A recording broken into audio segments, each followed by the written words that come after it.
Welcome back, and I need to do this really quickly before we settle in for AM Talk. Otherwise, I know I'll pay for it. So she goes by many names: Willie, Willa, Wilhelmina. Lovely young lady. She wants to wish her girl, Pearl Squire of Jowulu, a happy birthday. And the message is cute. It says, "I love her to crunchy bits." So there you go, Pearl Squire of Jowulu. Happy birthday to you. But it's time for us to settle in for talk, and we've got a lot to discuss. Our guests today, Roxanne Nelson Dafeamekpor is the MP for South Dine. He's a member of the Judiciary Committee on Constitutional, Legal and Parliamentary Affairs, and the Constitutional, Legal and Parliamentary Affairs Committee of Parliament. We'll also be joined in a very short while, hopefully, by Mr. Pius Enam Hajide. He's the Deputy Information Minister. And of course, he will be helping us understand a lot of issues from the government perspective. So we await his arrival. But until then, Mr. Dafeamekpor, how nice to see you. Always a pleasure. Yeah, the pleasure is all mine to see you again. Indeed. Good morning. And there's a lot to talk about. I think we will probably spend most of our time talking about the way forward in the Disband Party Militias Now campaign, now that the President has instructed the Attorney General to draft a legislation to achieve that effect. We'll spend more of our time on that. But let's touch on a few other things preliminarily, and maybe this issue we were discussing in the newspaper review is a good place to start. The police. Now more than ever, there is a need for them to really build the public's confidence in them, not just the public, but the political parties as well, even to help in this disbanding of militia exercise. But there are opinions about how they have handled a number of cases, some of them related. So, for example, they have just charged, and the court has remanded in custody 2 individuals who were captured on a video fighting with a police officer. So they've charged them with for assaulting this police officer, and a number of other offenses. Meanwhile, 3 Ghanaian Times journalists were also reportedly assaulted by 10 police officers. They also captured it in photos and videos, and those photos and videos have been in the public domain, but no arrests have been made yet. Those 2, the trotro driver and mate, were arrested within 24 hours. In this other case, which happened on Thursday, it's Tuesday now, and no arrests yet. So 6 days, no arrests. And then there is also the case of the NDC chair who was picked up, or well, he was invited and then arrested and released on bail for some comments that he allegedly made in a leaked tape. But at the same time, Prophet Owusu Bempah, I keep wanting to call him Reverend, but I don't think that's what he is. Prophet Owusu Bempah storms a radio station. We are told that he's with armed men who fire warning shots. He threatens the life of a journalist, and he has not been picked up. He's been invited, just like the NDC chair, but apparently he didn't turn up. He said he's in another city, so he can't show up. Then we have how the police handled the Ayawaso West Wuogon violence compared to how they handled the shooting at the Kumasi NDC headquarters. So it appears that there are some differences in the way the police demonstrate their ability, depending on the case. Yes, thank you. Let me use the opportunity to say good morning to my constituents in Pekikpali, Tongo, in South Dine. Now, it's disheartening to know for a fact that for a couple of years now, the police service has decided to approach their work in a selective manner. And I can go beyond the litany of cases or instances that you have cited.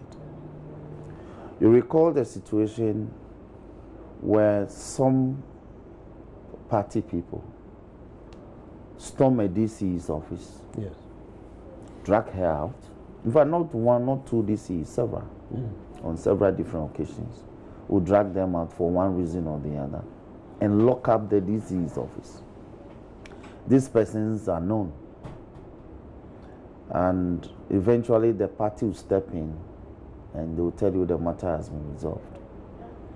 We have instances where party operatives decide that they disagree with the president for choosing a certain person to occupy a certain position, right from the NHIS office situations, from the terminal regional office situations, to some DCs and all. And yet the police will fail to act. I will cite again the issue of the vigilantes who stormed the Kumasi Circuit Court whilst it was in session, sprang from the jaws of justice. Some persons they consider to be their acquaintances, and they both groups bolted out of court.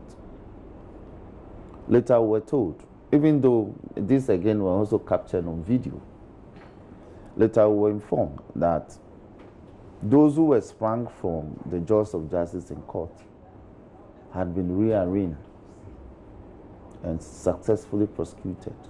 But those who did the springing, those who stormed the court, which is one of the most reprehensible things to do against the state, that you can disrupt a court proceedings in such violent manner. The perpetrators have not been brought to book as we speak. The Attorney General later told us, when the docket was eventually forwarded, they came to say that they didn't have sufficient evidence to prosecute the persons. So for me, it suggested that the identities are known. The issue is about the probative value that they are preliminary placing on the evidence available to either determine whether this matter is prosecutable or not. But I have always made the point that your duty as a prosecutor, where a crime is alleged to have been committed, is not to decide not to prosecute or to prosecute. Yours is to prosecute. Let the courts decide. But it is in the making of those decisions that we are having issues. There are two scenarios. One perhaps more intense than the other.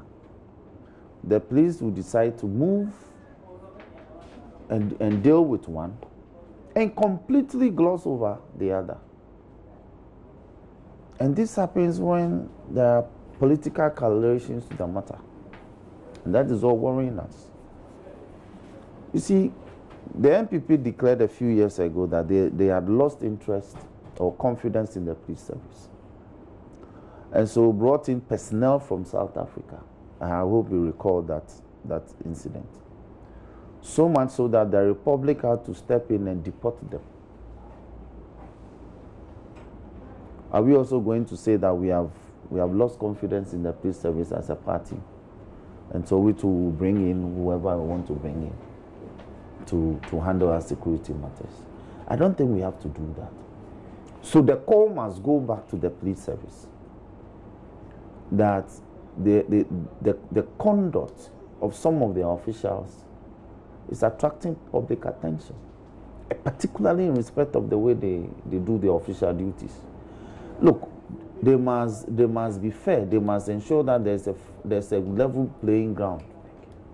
Where a crime is alleged to have been committed, investigate the crime. If it's prosecutable, prosecute same. But don't do selective justice. Once you begin to do that, look, what happened between the police officer and the trotro driver and his mate on the other hand is symptomatic of breakdown in confidence that we have in the police service. Yeah, because it's unthinkable for a trotro driver and his mate to defy a police officer to that extent. At best, what I know they do is that they abscond when they are flagged to a halt for probably inspection of driver's license and all those roadworthy documents and on a vehicle. If they do not have, or their documents are defective, they will bolt. And then later, the police will have to take down the number and apprehend them later and take them through the necessary processes. But to practically get down from the vehicle and engage in a fisticuffs, to the extent that from what I saw from the video, they overpowered the police officer, and bystanders were also not bothered. It was one thing that also caught my attention. That normally in Ghana, once you encounter a tail line, that somebody will step in quickly and will seek to separate. I mean, as we watch the video, you notice that yes, at some point there was an attempt to separate them.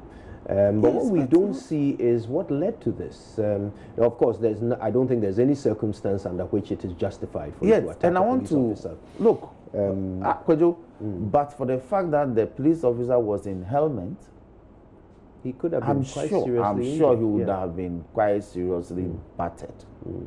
You know, with So I mean, you're right. Look, there's no justification for this. And it's ironic that the police are only able to arrest these individuals because of the video footage. Exactly. You know, but in all other cases where the video footage reveals culprits they do not want to act against. Look, my colleague member of parliament was physically molested. Look, Kweju, we can sit here and talk about breakdown in law and order and all that. But where members of parliament begin to become victims of such brutalities, then that's the end. That's the end. Then we've come to the tittest end. Look, for a colleague member of parliament to be brutalized, for the incident to be captured on a video, to the extent that that incident had become a subject of, among others, subject of a commission of inquiry, and for the police to say that they are unable to prosecute, or they are dragging their feet, as it were, on the matter. There's no express, decision or hurry on their part to make sure this matter goes to court. Let the court decide. I've always said that. Let the court decide the fate of whoever will be charged. But by all means, let us see that you are not only doing justice, but the justice seems to have been done. Yeah, another point of irony, I guess, is the fact that there was a shooting at the NDC headquarters in Kumasi, which was not captured on video, as far as I'm aware. But they're moving swiftly. Yes, and have already named suspects, apprehended some of them. Posted notices of persons they think were involved and declared them wanted. Yes. So, I mean, they are a capable force. That's the sad part of it. We shouldn't have any reason to lose hope. Exactly our point. No, exactly why we are losing hope, because they are capable. And I'll give you a scenario. Look, there was this famous police officer, Kweku Ninja. If you recall his story, he and Tola, it's been many, many years. They had a property, and they went onto the property, and something happened. So there was it led to a communal conflict, sort of. They were brutally murdered. The bed of a building was dark, and they were buried in the foundation of the building, and fresh concrete cast over them.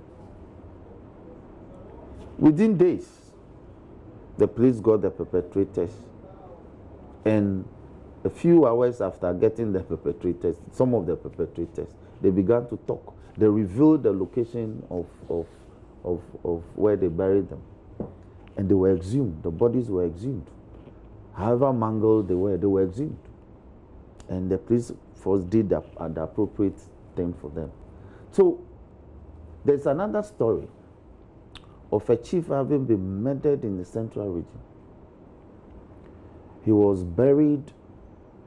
Look, a stream that was flowing, they blocked the stream, dug the belly of the river, and buried the chief, the murderers.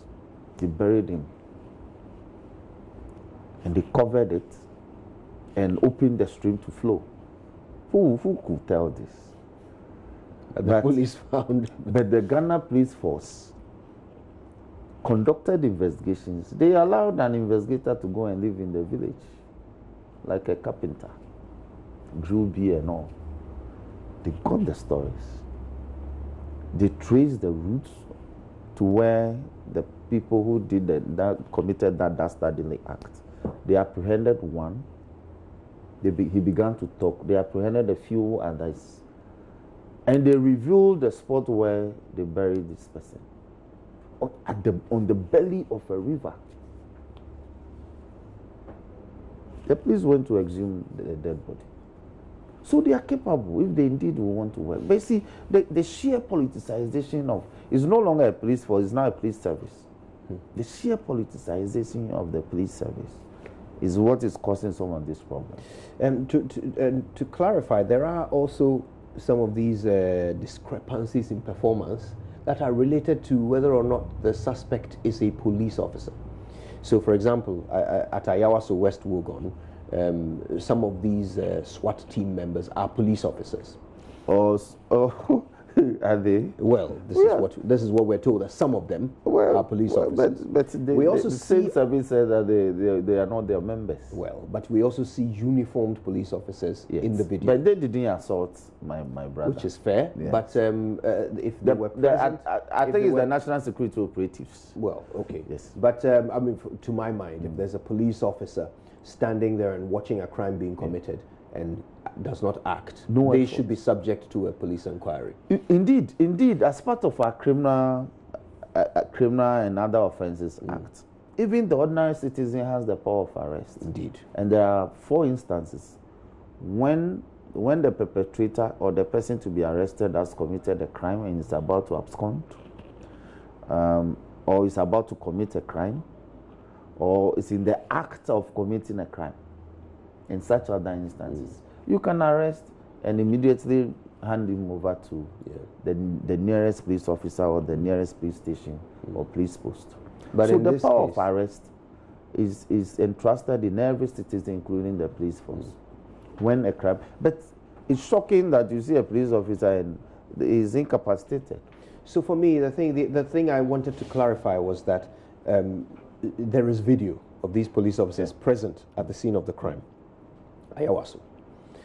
We also have the pictures and videos that were taken by the Ghanaian Times journalists when they were assaulted by 10 police officers. The main culprit, the one who committed the traffic offense and was riding an unlicensed motorbike, his image, his name, everything has been published. But he's not been arrested. Kojo, that's the point we are making this morning. So, but in that case, it's not political. It's just a matter of the police being unable to prosecute their own. We use the term political because of the partisan nature of the approach to work. To be partisan doesn't mean politically partisan. You are partisan because you are not being fair. You are not approaching your official duties fairly. You only appear to approach your work professionally when your interest is at stake. So that interest could be in terms of the police service itself, or interest relating to your political paymasters. So it's all about their acting on interest now. Right. The Daily Graphic reports that since 2006, there's not been any prosecution of police regarding atrocities and brutalities on journalists. So as for the general public, forget it. There is a lady called Denta who I met on the Super Morning Show because she was campaigning for justice for her boyfriend who got hit by a stray, it can't be a stray bullet to be fair, but I suppose it was in a banking hall. Yes, it has to be a stray bullet. Yes, because once the bullet is not aimed at you, yes, then it becomes a stray. But this firing was done because of him. There was an argument between the police officer and this gentleman, and the police officer then decided to fire a loaded weapon inside a banking hall, and it hit there was a ricochet that hit this young man. And they've been fighting for justice since, and that goes beyond. And you know the charge applicable in this matter? That's attempted murder. Yes, attempted murder. Because you see, the law is very clear that anytime you open a firearm whether or not I intend that it should hit you is immaterial. The law says that once you open a firearm, you intend it to do damage. That's interesting. And once you aim it at a human being, your aim is that you kill the person. You are only not brought into those remit of legal thinking where you are by virtue of your office, functions of office, you are supposed to function like that. So then you must defend why you open the firearm. Right. So if a police officer opens a firearm in a banking hall, he must defend it. If he has no reasonable defense, then the charge of attempted murder will be slapped against him. Well, he's not been prosecuted. He will be one of the statistics that the Daily because Graphic he would have aimed at considered. killing the gentleman. His aim was to, you see, so he has to explain that, my aim was not to shoot to kill, but to maim him, because he was approaching me in a menacing manner. Maybe he had a weapon in hand. Oh, That yes. would be his defense. No, yes. These are things. Right. These Well, are, this was witnessed by many, and I think there was security footage. I think so. His reasons or explanations will be juxtaposed against the explanations of other material witnesses. Yeah. And then they'll go into the matter. But there hasn't even been a prosecution. Exactly. That's the problem. And there are litany of cases. Yeah. Even brutalities of police personnel themselves. I recall the case of ASP Nankabrus. Yeah. Their own colleague. They won't go after the perpetrators. What a pity. Anyway, the reason why this is so important is because the people need to have faith in their police force. That is how law and order is maintained. That is how we remain a civilized society. And of course, we need that faith in the police if they are going to play a role in disbanding party militias, which is a big national headache right now. Speaking of a big national headache, the president has decided to pass that headache on, or at least part of it, to his attorney general. He has instructed that legislation be drafted to achieve this aim. But this is some 3 weeks after he announced in Parliament, or 4 weeks now, after he announced in Parliament that he expected political parties, the two political parties, to sit and deal with it, the two main political parties, to sit and deal with this matter. He instructed his own party to write to yours. No, we wrote first. Yes, but the president instructed in his State of the Nation address that his party should contact, he didn't say write, but no, he contact, said reach out. We should take steps to get together and discuss the issues. So we took a cue from that and we made the first approach. To write, okay. Not to his party, but to his office. Yes. But I would have to go and play back the State of the Nation address. I seem to recall that he actually added an extra task to his party, asking his party to contact yours and arrange this meeting. But I don't see that has been done. We keep checking with the NDC's communications officer. Sami. Yes, who says, well, the last time we checked, that no such letter had been received. But why don't we listen to the president at the State of the Nation? Well. Let's just get his language right, and then we can get into the conversation. I want to use the platform of this message to make a sincere, passionate appeal to the leaders of the two main political parties in our country, MPP and NDC, to come together as soon as possible, preferably next week, to agree on appropriate measures to bring an end to this worrying and unacceptable phenomenon of vigilantism in our body politic. Okay, so we don't hear him there calling on the NPP to specifically... Because I heard him clearly. Reach out. Okay. It was a general call. And so, like I was saying, the NDC took the opportunity to initiate the discussion. So we wrote. And he responded. And the tenor of his reply to our letter, it leaves much to be desired. But we again wrote. So what we did was, in the second letter, we sought to request of him that the initial request to hold the discussions between the two major parties, and I have advocated elsewhere on another platform that we shouldn't be looking at NDC and NPP alone. Look, there are some of the smaller parties who also have boys of this nature within their ranks.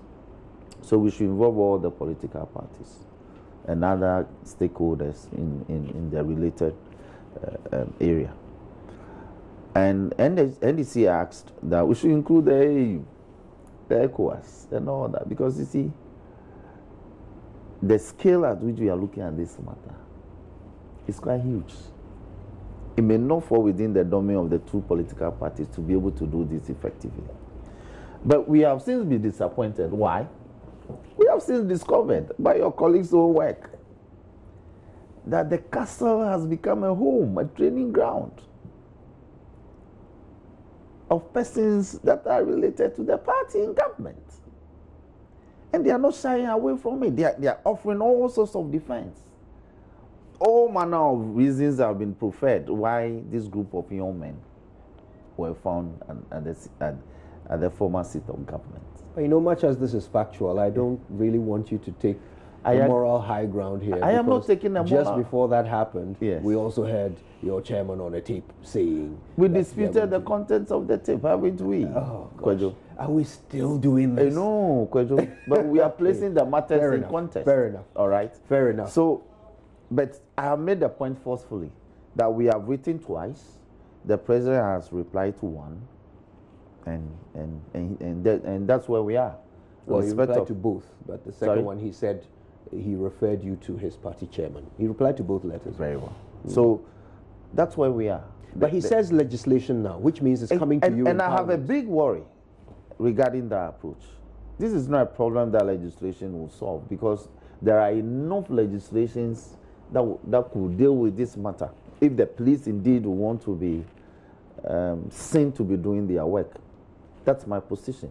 And I can cite a litany of sections from other laws, particularly the Criminal Offences and Other, the Criminal and Other Offences Act, where, for instance, there are about 3 or 4 sections that deal with conduct of organized groups of this nature. Then in our Criminal and Other Offences Amendment Act, I recall, I think that's Act 849, sections 200 and thereabout. It proscribes the activities of these groups. It makes it criminal. And there are penal sections available that when the activities of such groups of people are found to constitute ABCD, what should be done? So we are not enforcing our laws. But Mr. Dafeamekpor, I suppose that might even help the president's argument, because if these laws were easy to enforce, we would enforce them. So perhaps we need a law. No, Kwejo, we need a law that the police. No, Kwejo, I think maybe you should rather rephrase. There's no law that should not be easy to enforce. That is why we make the law. If there are problems with the law, you come back and we amend it. But so far as that remains the statute of the nation, that is all you must enforce. Have you ever been apprehended by a policeman for jumping the red light? Well, I've not. With some excuses. Oh, Kwejo, I have. Okay. And when you offer excuses, they say, Chief, that is the law. And you are the lawmakers. You understand? So they need to be telling us that this is the law. And this is the law they are supposed to enforce. So let them implement the law. If there are difficulties with the implementation, then you come back. They have not demonstrated any deficiency in the existing law. What is happening is that they are simply have refused to pursue these persons pursuant to these various sections, or pretended that those sections that are applicable to the activities of this group of organized groups of young men do not exist.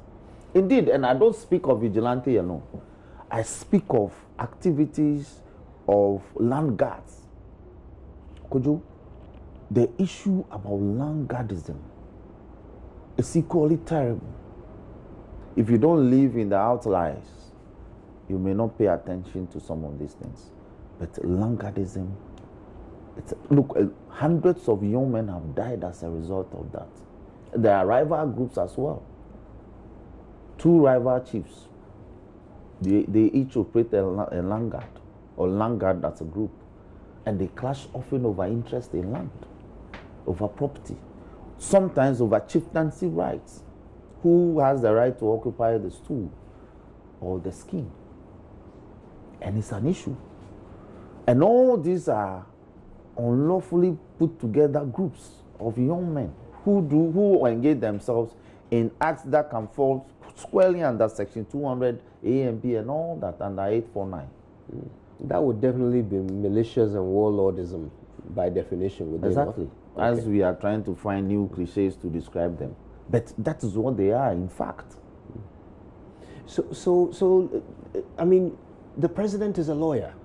Yes. There is no doubt he understands what the law provides for the criminal and other offenses are. He understands that. Yes.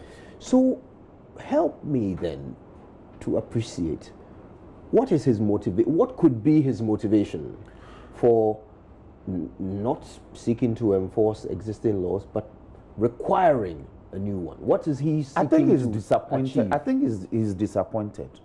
If you recall, when the issue of vigilantism, was at its peak during his first year in office, you recall he said severally in some of his speeches, seminar speeches, he will insist that I have directed the IGP to act. I have instructed the police service to act. Is the police service acting pursuant to even the executive direction of the president? I think he feels disappointed and helpless. So he thinks that a new legislation is what will be the panacea to the problem. But how? I mean, it's still going to have to fall on these same police who have been disobeying him, if you like, to enforce. So he needs to fire and hire. He needs to reshuffle in the top hierarchy of the police service. They've done a lot of reshuffling, but it's not cutting it. The security apparatus, and he has about 11 security chiefs. For the first time in this country, he has personnel in a lot of the key security places. But they are not cutting it for him. I really wish Mr. Hajide had made it, because this is the sort of thing that I would absolutely love to hear. I would have also loved to listen to him. Government because, look, new legislation is not what will cut it for us. It's not. The laws already exist. So are the parties still trying to meet? Are they still trying to do that? Or is that now no longer? No. We have made the point that we have made ourselves available. We want the NPP to also show equal commitment. And from the way the president spoke, when he spoke in February and said he was hoping that even by the following week something could be done, we quickly wrote. Why was there a need to write that first letter? I mean, why not just turn up at a meeting, and then voice your you needed to know venue, you needed to know the thematic areas to discuss, you needed to know who to invite and all. So why didn't you write to Freddie Blay? Why the president? No. The direction came. This is an executive president. The party, the NPP is the party that has formed the government. But he has instructed the two parties to organize this thing. Yes. So the person who is giving the direction is the best person to approach. Not for the party you are supposed to meet. I mean, if he has, you see, if you listen to him carefully, he was practically imploring the two parties to get together. And then we wrote to say that, okay, we are amenable to this direction. We are all for it. But can we look at ABCD? And then he wrote back. But you make a lot of the tone with which he responded. And I wonder whether the tone, even behind the choice of writing to the president, is something that's lost on you. Because it's kind of like two children, for want of a better analogy, two children are having an argument and their mother says, look, sort it out, go into the corner and talk it out and solve the problem. And then instead of doing what the parent has said, one of them turns to the parent and says, yeah, well, I will only go into that corner if he does this and he does that. Otherwise, I'm not going to talk to. And what did the parent do? But you are asking about what the parent did. I'm talking about the tone of this child who is setting conditions before they follow the instruction. We are not setting conditions. We are only asking that can we look at these modalities? Why don't you just go into the corner and how do you go to the corner? Where do we meet, for instance? Where is the venue? So call your brother and say, okay, look. These are not things you do by phone. No. These are not things you do by mere phone calls. You need a proper structures. Okay. Right. So now that he has asked you to continue the letter writing with the chairman of the NPP, when can Freddie Blay expect his first letter? Freddie Blay? Why? Yeah. It's in the public domain that our letter had been referred to him. They should be writing to us. That the second letter, so to speak, has been referred to them for attention. They should also state a certain perspective to the issue. They've been very silent. So it makes us feel that they come out to say they are committed, but in the closest they are not. Is there any way that legislation or this route of legislation could end up giving the president some advantage? Is there some hidden benefit to going the route of legislation? You mean federal legislation? Yes. Federal legislation. I don't see it. What I rather see is another set of legislation which will materially, as it were, will look out for all the relevant provisions in existing laws and put them, coalesce them together as a new legislation. There's no, because the situations already exist, so you can only craft legislation to govern what is existing. Yeah. All right. Now, if you do that, there's no government bill that comes to Parliament without economic implications. We'll spend money and pass this legislation. It will be a replication of existing laws. Okay, that's been my point. Now, as part of my job, I also have to be an analyst, and analysis, unfortunately or fortunately, involves a bit of speculation. I'm also an analyst. Exactly. I was going to say, I'm sure it's the same for you. So I'd like to invite you into the rabbit hole of analysis for a moment. Yeah. So let's say the Attorney General drafts legislation. Yeah. And in that legislation it says, for example, in order for party militias to be disbanded, we must first identify them. So all political parties must conduct an exercise to identify all of their party militias so that they can be disbanded. How would you react to that? Why? That would be a fair clause to put in the bill.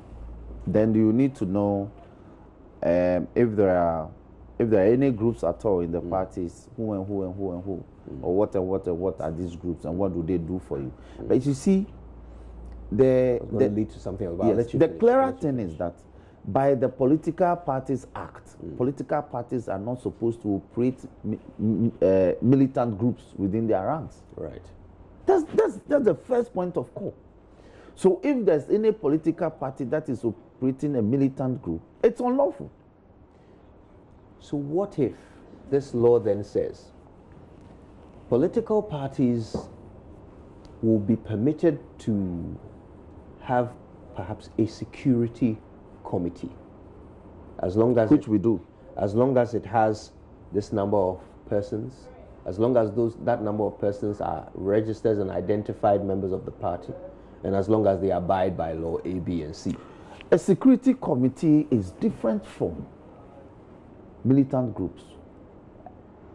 We are dealing with politicians here. I agree. Of which you are one. Yes, I'm speaking to the matters as I've come to know them in this couple of years. Will it surprise you? Members of a security committee, for instance, in the NDC, are not persons who go onto the street and hold clubs and gadgets and say that we are doing this in the name of the party. Will it surprise you if following the passage of such a law, which says things that sound good, like, identify the members so you can disband them. Parties are allowed a certain number of security, either committee or advisors or whatever nicer term. I think the clause that then following that at an event, let me also help you. Let me also help you. Security committee. No. Let me also help you. Because a security committee cannot. There are limitations to the number of members of the committee. Normally, no more than 15. So you can't say that for the operations of a party's activities in the nation when you have 15 members. That's why I'm saying that security members of the so security maybe committee, it won't be committee.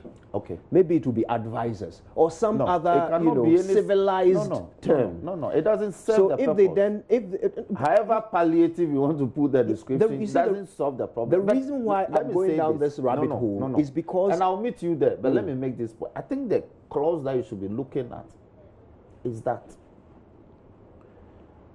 if a political party in the course of its activities requires security, the Ghana Police Service, they should apply to the Ghana Police Service. That's the clause, I think, if in terms of the new legislation you speak of, that if indeed one will be crafted. These are some of the clauses I want to see in it. But you don't give that discretion to the party to say that, for instance, form a security committee and name it advice. No. But they are supposed to form committees that can look at their internal security. That is fine. 15 member, 13 member, that's fine. They meet, they take decisions. But we speak of foot soldiers, people who do leg work on the ground, party apparatchiks, who go about doing things in the name of the political party as an entity. This is where the problem is. You see, the reason why I'm asking all of these questions and trying to go down this route of speculation is because the reality is that the Theophiloses, the doubles, and all of these individuals who have now become household names, they are not going to leave the party. We don't expect that will happen. Yes. Somehow, whatever they do will have to evolve. And I'm trying to picture that evolution, whether it will simply be a reincarnation or whether it will evolve into a completely different, safer species or a completely different, even more dangerous species. That's why I'm considering all the possible ways in which a new law might lead us there. Because you are absolutely right that the existing laws ought to be enough if our real intention is to disband them. If our real intention is for them to cease to exist, then a new law is not necessary. Exactly. The only point of a new law must be to somehow reincarnate them. Okay, let me make this point. I have told you that new legislation won't serve the purpose. The reasons you have well advanced. 2, I have been in the NDC for so long. I've never cited in any of our documents that there exists within the ranks of the NDC on paper a certain militant group or vigilante group. No. These are things that the parties deploy during operational days, and then that ends it. And there had been a conscious effort on the part of the NDC to do away with some of these boys. Now, like you are saying, what has happened is that they have evolved. Some have even become what we call party faithfuls. You understand my point? Another civilized term. Yes, party faithfuls. So they are available to help the party to work campaign grounds, erect canopies, because normally these things, they are party executives that are supposed to do it. So it's all about commitment. So I am asking, when the president, with all the hula baloo, and the president made the comment in his speech, are we seeing the commitment from himself, from his outfit, and from his party? I don't. Well, there are and many, I'm worried. There are many who are hoping you are wrong. Yes. You know, it will be better for our nation if you are wrong. Mr. Roxon Nelson Dafeamekpor is the Honourable Member of Parliament for South Dang. He's a member of the Judicial Committee in Parliament, also the Constitutional, Legal and Parliamentary Affairs Committee. In fact, I want to make a point.